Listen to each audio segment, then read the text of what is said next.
Hello, everyone. My name is Jenny and I would like to thank all of my new subscribers and all of you who've commented and liked and shared, and to just ask if you liked the video that you see and you feel like this message resonates with you and there's truth there, to please share the video if you feel inspired to do that. So I'm making this video on the 20th of September. I made a very short video earlier today. Mercury is combust the sun. So, but everything seems to be going fine. This is only my third try, so I'm kidding. I usually don't have to restart videos, but yeah, so we're just gonna roll with the punches as they come. Cancel that there'll be punches, but aren't those flowers so beautiful? I love those colors. I love the fall. And I wanted to also talk about the tapestry behind me. You can't see the little boy right now who is planting a tree. He's behind the bouquet of flowers. But so it's actually a tapestry of the 4 elements. You can just see 2 there. But it's funny because when I bought this, a lot of people ask me about it in the comments. That's why I'm talking about it. When I bought this, I had no idea that I would ever make a YouTube video. And it's in my office at home.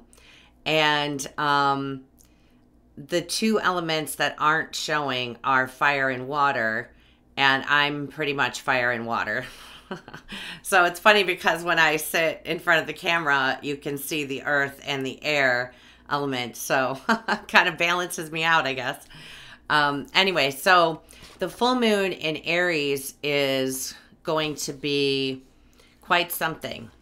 We're going to have a lot of changes that as a result in our personal lives and relationships, and also in reference to the whole, like the collective, as far as like things coming out about the government, secret stuff happening.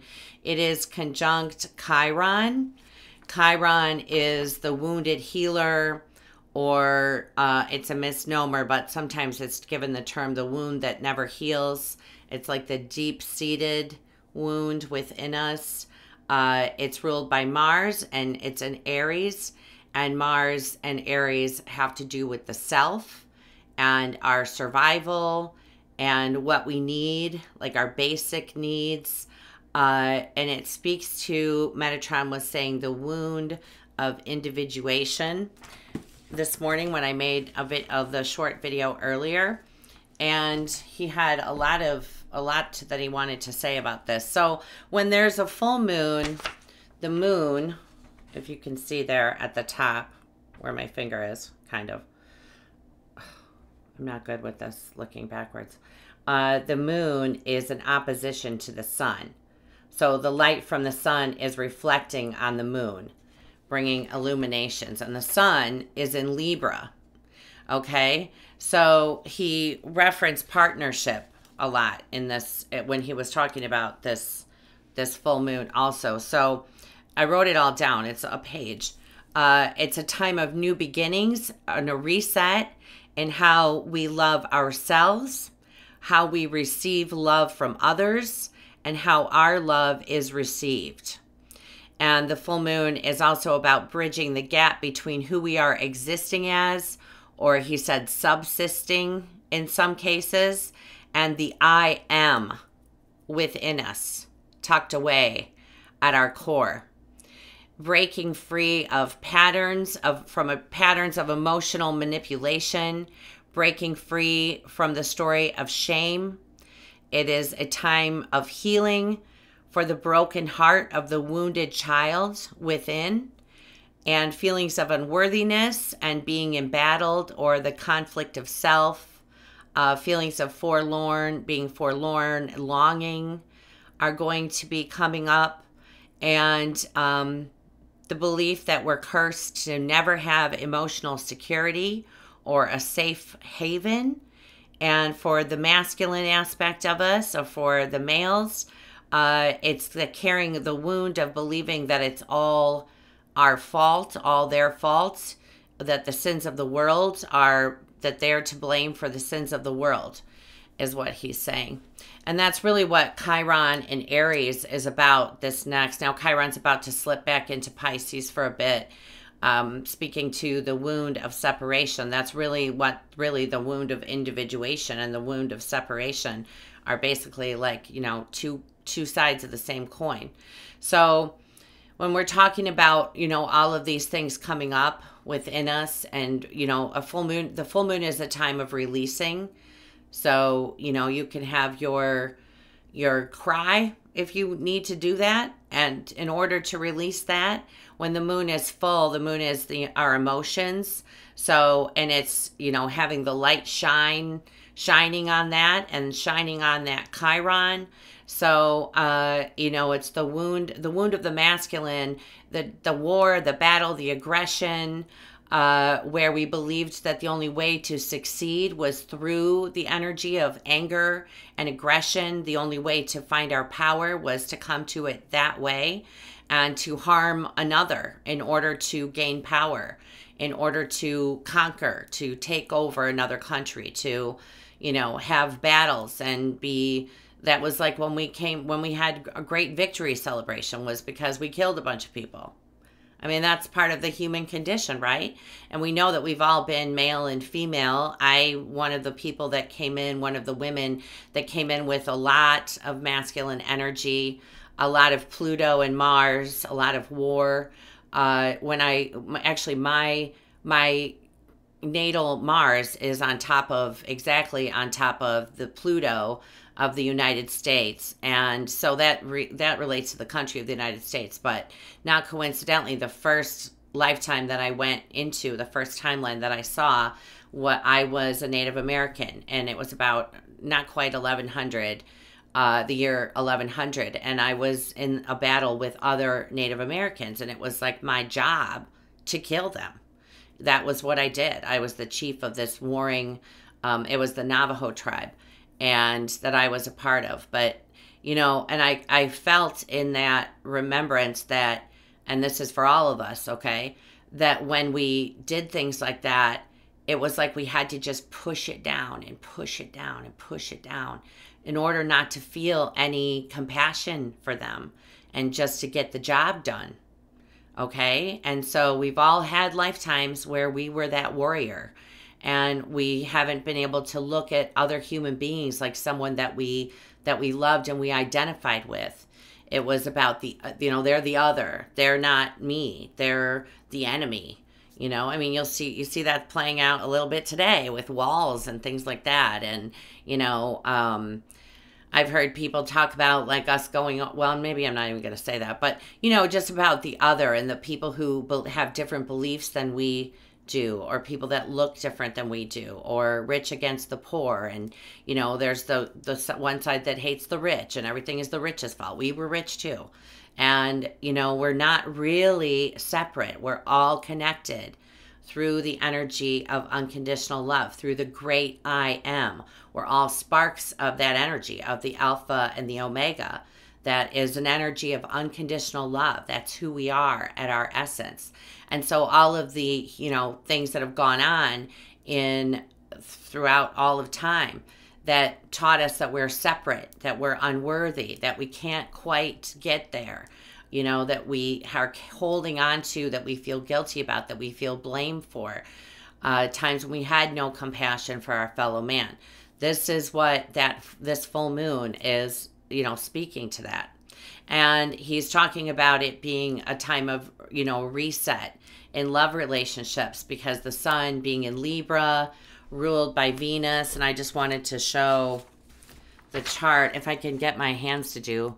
So Venus, there she is. She's right there, okay? And if you follow that red line, she's speaking directly with Uranus, the guy that looks like a satellite dish with the side panels. He's with Mary Magdalene, Archangel Raphael, and Aries, the sister of Mars, who fights for, the human species to evolve and to become more compassionate and to upgrade, raise our vibration. But Venus speaking to Uranus, Venus is ruling Uranus right now, and we've got Venus in the sign that she does not like to be in, and not quite as much as she doesn't like to be in Virgo, but She doesn't like to be in Scorpio. She, Venus wants like pleasure and, ecstasy and being able to just relax and have a good time. And she's in the opposite sign of intensity and getting stuff done. And she's exactly with, like, on top of her is the asteroid Saint Michael, which is Archangel Michael.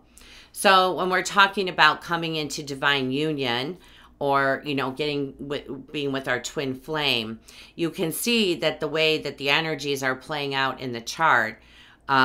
First of all, the North Node, which is where we're going, our destiny, like what we're aiming to, where we're aiming to be.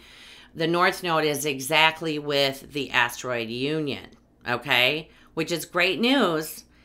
Although it's in the 12th house of what's hidden, and the 12th house is actually intercepted in this chart. And this chart is London time because that's universal time. And so he usually just lets me know, where I'm going to run the chart from, like what area to run it from. So, we're talking about like things going on behind the scenes that we're unaware of, but we're still in that energy of relationships ending. Okay. We haven't gotten to the energy of new beginnings in that way of coming together with the twin flame or the soulmate, or, however you want to say that, coming into divine union. But the scene is being set, is what he's saying right now. And you can see that in this chart, that there are relationships that are going to erupt and end. And then Neptune is in the house of partnership, retrograde. It's also with Nessus, which is abuse or like not a happy thing. Nessus is also retrograde, but they're in the house of partnership, and they're in an opposition to Pallas Athena, who is about telling the truth. And Gabriel is just like maybe 2 degrees. The asteroid Gabriel is with Pallas Athena, and Pallas Athena tells the truth. And Neptune retrograde could be about like things, secrets that weren't known. Now Venus ruling the sun during this full moon. Venus is in the constellation of secrets of Scorpio. She's speaking to Uranus, which wants to change things and revolutionize and doesn't want the status quo, doesn't want the same old boring relationship that people are settling for, the partnership that's not equal, because Libra, Venus is about balance and loving ourselves as much as we love the partner. No one can really truly love us until we fully love ourselves. If you're talking about, like I hear the term runner chaser, you might as well just say codependent if you're talking about a chaser. It's the same thing. It's just a cuter way of saying it, but it's codependency. And that's when we're looking for love from other people to fill that void that we have inside of us. All of that, all of this, okay, everything always goes back to the wound of separation. What Metatron says is the original wound. When we left the light, and immediately it came into our consciousness that because we felt that cold, that void, just alone. I mean, I don't know. I know I've taken a client back to that. I've been there myself, and the feeling that we had where we just wanted to go back, even though we'd made the choice to begin incarnating. It's like such a feeling of loneliness and being afraid and feeling like we have no security. And that's what all of our wounds stem from, that first time that we left, okay? And the reason that we started incarnating and doing this was to experience adventure, but also to teach ourselves that we were still always with God, that we were still always part of the energy of the Alpha and the Omega, that God never left us, that we were never truly alone, that we're all connected, that the rest is just an illusion. Okay, we're just playing these roles, and we're learning lessons to get us back to that place where we understand that we're all interconnected through the energy of unconditional love. So when he's talking about healing the broken heart of the wounded child within, that's your Chiron. That's Chiron in your chart. That's what that wound is speaking to. There's something, there are clues in your chart that will show you what your Chiron means, like what it is that, is the most important for you to heal in this lifetime. And for us now, we're talking about the wound of the masculine, and we've all been male and female. We all have the masculine and the feminine within us. So it's that part of us that, can't let go or forgive what's happened in the past that we're holding against ourselves. And I wanted to show you too, the T-square. If you see that giant red, it looks like a giant red triangle. So the apex of that is where Saturn, who looks like the letter H with the line across through it, is with Vesta. Vesta looks like the vessel of fire with the fire coming out. And Vesta represents the divine feminine in the aspect of the divine feminine who practiced the sacred teachings of Isis. Okay? And so I think that that's fantastic, that she's right there with Saturn speaking to the sun and the moon. The sun is also with Ceres. Ceres is the aspect of the feminine that's about nurturing, bringing nourishment, providing for everyone. And it's important to remember at this time, because Venus is about to go retrograde, very important to remember that you have plenty. So there can be financial issues that come up when Venus is in retrograde, and she moves retrograde on the 5th. That's why I'm talking about this, and because she's ruling that moon, and we've got Ceres right there in Libra. But she's about equal give and take, okay? That's what Ceres is talking about with that. Like, being nurturing and nourishing your partner is great, but what are you getting back? Is that equal? Or the person that you believe to be your twin soul or your twin flame, and why is there a separation? Why haven't they fully committed? I talk to so many clients, many, who are twin flames and who are, believe that they know who it is that they're going to be with. And so part of my experience and, part of the reason that I've gone through the experience is to share it with everyone.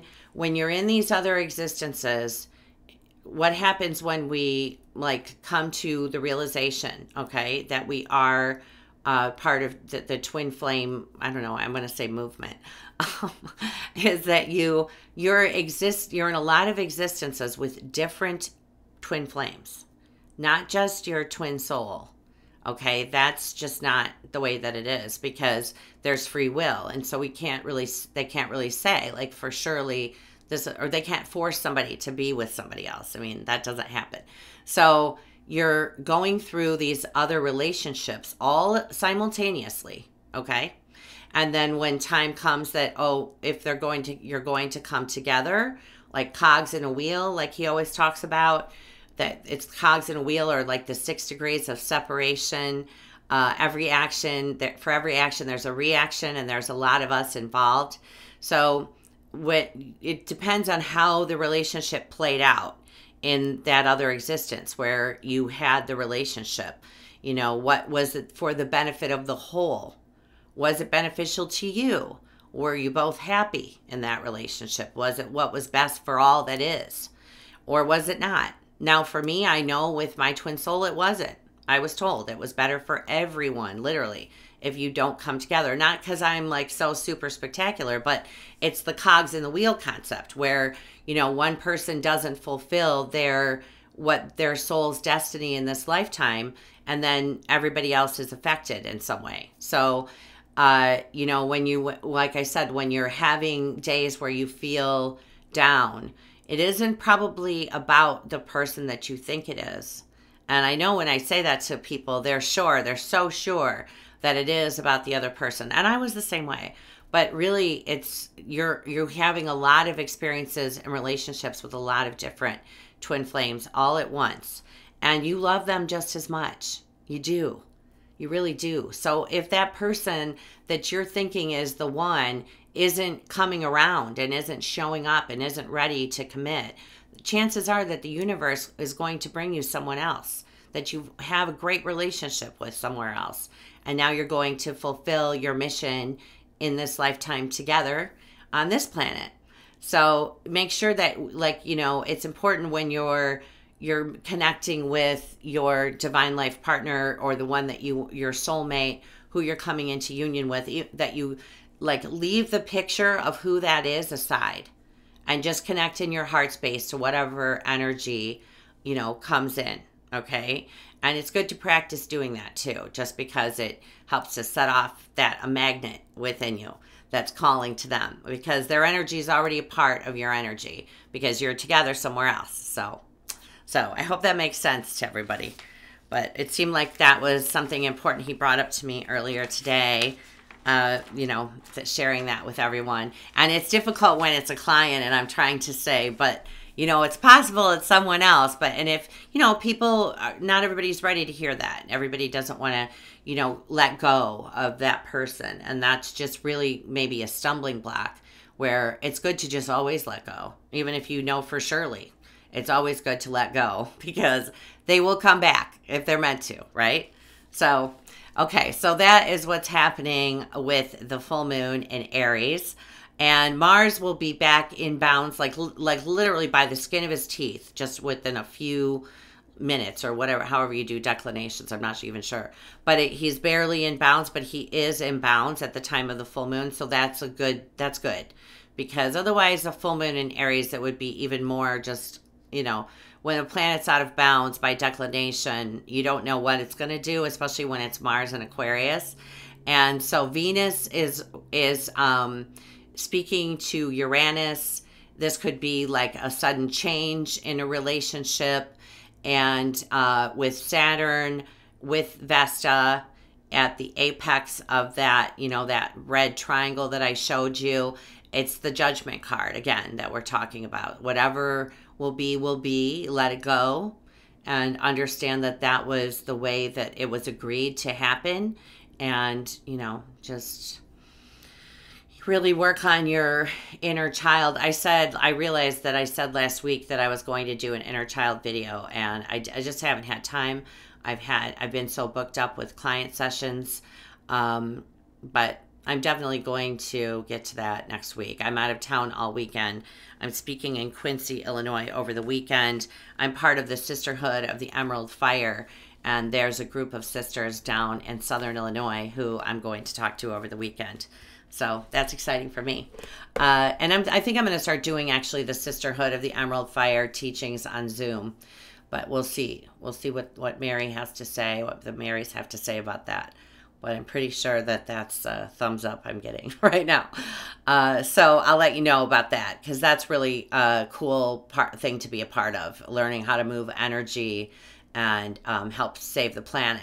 So, and that actually has to do with the Venus retrograde coming up too, is that, you know, this is a time when we're going to really want to be sending unconditional love to the planet and just infusing it really with unconditional love, because once Venus goes backward, we'll get to it when I get to October 5th. But that's when I think that a lot of things that we've been waiting for will be manifesting. So on September 27th, then, the sun will reach out and speak to Mars. And Mars is still with the South Node and with Black Moon Lilith in Aquarius. So listen for what you're getting on that day, September 27th, and we're going to feel that build up. It could just be stuff coming out about, you might get some information about, you know, your future partner, but it could be something about, you know, what's gone down in the past and how it's really, how things have changed for you now kind of story. September 30th, then Pluto will move direct. So Pluto started his retrograde on April 22nd. Things that have gone down in reference to the government, institutions, banking institutions, all of that kind of stuff. This is when Pluto is going to be like, oh, that's not taken care of yet. Let me see what I can do about that. So that's also going to be very interesting. And that day also, on September 30th, Venus will come to her degree, the degree that she's going to be moving backwards from. And she's going to sit there for, not coincidentally, 13 days on that same degree of Scorpio. Of course, pretty much on my sun. So that's interesting. But yeah, so at 10 degrees of Scorpio. So, you know, even if you don't have a Scorpio sun, chances are you have planets in Scorpio. Everybody has a Pluto, and then everybody has a Venus too. So if you can look in your chart, because when a planet goes retrograde, yes, it does have to do with the house that it falls in your natal chart. It also has to do with your natal Venus, okay? So what's happening to your Venus in your natal chart? Like what's squaring her? Is she trine Pluto? Is she trine Neptune? There's a lot of different aspects that, you know, everybody's planet has the lower and the higher energy. So you can look at your own chart to see more like about how it's going to affect you. And then where Scorpio falls in your natal chart as well is important. Then on October 3rd, Mercury in Libra squares Pluto in Capricorn. And I think that this is going to be, if you saw the solstice video where where Metatron was talking about a lot of secrets coming up about in relationship, you know, Pluto rules Scorpio, secrets. And, you know, Mercury's in Libra, so it's a message about partnership. And so a lot of things could start coming to light. I know after I made that video, it was pretty obvious that he was speaking to specific people. I had a lot of comments on YouTube and people contacting me that have just found out that there was infidelity in their marriage and in their relationship. So that's just something to keep in mind. But then also it could relate to, because Venus, you know, is ruling Mercury, and Venus is about money. So it could have something to do with, and Pluto's in the sign of banking. It could be something coming up about money, dirty money. So we'll see what happens with that. But that's October 3rd. October 5th, then Venus begins her retrograde.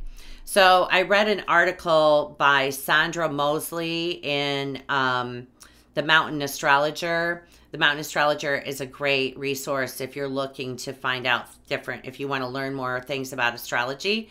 And this is an article, I don't remember what the year was, but I Googled it. You could Google it. So it's talking about when Venus is ahead of the sun, like if you look at your natal chart, if Venus comes before the sun from your ascendant, then you have Venus as the morning star. If she's after your sun in your natal chart, she's the evening star. So right now, Venus is ahead of the sun because she is in Scorpio and the sun is in Libra. And Venus is going to start moving backward, okay? And this period is 40 days, okay?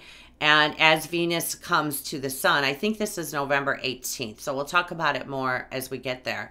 That's when she's going to become the morning star.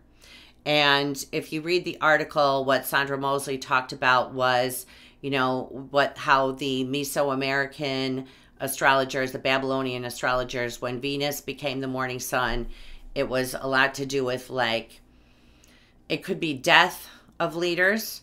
I'm just going to throw it in here because it just popped into my mind that the Queen of England, who I like very much, her sun is actually ruled by Venus. So, I mean, and Uranus is on her natal sun right now. So we'll see what happens with that. But anyway, my point was that when Venus moves backwards, okay, in Scorpio, where she's not happy, and she's ruling Uranus in Taurus, where he is not happy, a lot of stuff is going to go down when that happens. I really feel like, you know, we've been building and building, and we did have a lot of things, you know, storms, violent storms, and things out of the ordinary happening with weather and with earth change events. But I think that really we're going to feel a lot of it when that begins, or at least it's going to set it off. So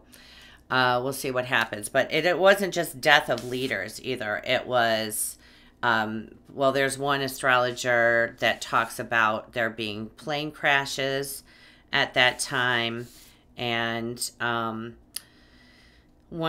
believing that this was a time when leaders are struck down and natural disasters occur. Bruce Schofield observed certain types of events occurring around this time of Venus rising as the morning star. He states that typical news items are of plane crashes, discrediting resignation or loss of power of public figures. He warns that individuals who are ruled by Venus, so if you have your ascendant in Libra or your sun or your ascendant in Libra or Taurus, may suffer emotional upset or things with the biological nature.